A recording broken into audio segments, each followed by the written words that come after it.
મોતીલાલ ઓસ્વાલના જે positive report જાહેર થયા છે બાદમાં શેરમાં 10%નો ઉછાળો આવ્યો છે।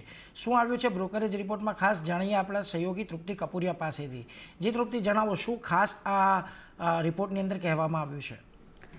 નીરજ, આજે આપણે જોયું છે કે દિવસ દરમિયાન આપણે આજે લેમન ટ્રીમાં એક સારી એવું બાઇંગ જોવા મળ્યું છે। શેરમાં 10%થી વધુના કારોબાર આપણને જોવા મળ્યો છે। તે મોતીલાલ ઓસ્વાલનો એક પોઝિટિવ રિપોર્ટ આપ્યો છે। એમને અહીંયા ખરીદારીની સલાહ આપી છે અને લક્ષ્યાંક તેમને ₹150 પ્રતિ શેર આપ્યા છે।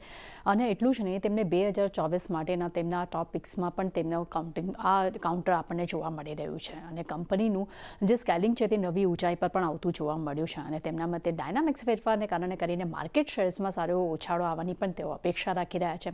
ડિમાન્ડ્સ વધવાને કારણે કરીને સપ્લાયનો ગ્રોથ જે છે તે પણ જોવા મળી રહ્યો છે। અને એટલી સાથે જ FY26 સુધી ક્લોક મેનેજમેન્ટ ફીસ જે તે 94 કરોડ પણ પહોંચવાના તેઓ લક્ષ્યાંક રાખી રહ્યા છે। એટલે ખૂબ જ પોઝિટિવ વ્યૂ આવ્યો છે અને આ પોઝિટિવ વ્યૂ બાદ આજે આપણને આ શેરમાં પણ સારી એવી ખરીદારી જોવા મળી રહી છે। જો આજે સારી